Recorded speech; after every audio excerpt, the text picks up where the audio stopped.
ছোট থেকে বড় কম বেশি আমরা সকলেই তেলে ভাজা যে কোনো জিনিস খেতে ভালোবাসি। আজ দেখাবো কুমড়ো ফুলের বড়া কিভাবে বানাতে হয়। প্রথমে কুমড়ো ফুলগুলো ধুয়ে নিয়ে পিছনের বোটাটা এভাবে কেটে নিতে হবে। তারপর ফুলের ভিতর দেখে নিতে হবে কোনো কিছু পোকা আছে কিনা। এভাবে সমস্ত ফুল ভালো করে বেছে নিয়ে একটা পাত্রে রেখে দিলাম। এরপর আরেকটি পাত্রে পরিমাণ মতো বেসন আর স্বাদ মতো নুন দিয়ে অল্প জল সহযোগে একটু শক্তভাবে মেখে 2 ঘন্টা রেখে দিলাম।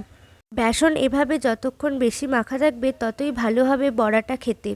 প্রায় ঘন্টা দুয়েক পর বেসনটাকে অল্প একটু জল দিয়ে ভালো করে ফেটিয়ে নিতে হবে, যাতে এরকম সাদা সাদা দেখতে হয়।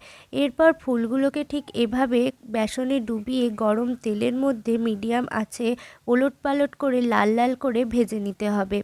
বড়ার কালার এরকম হলে এগুলোকে তেল থেকে তুলে নিতে হবে। ব্যাস তৈরি হয়ে গেল গরম গরম মুচমুচে কুমড়ো ফুলের বড়া।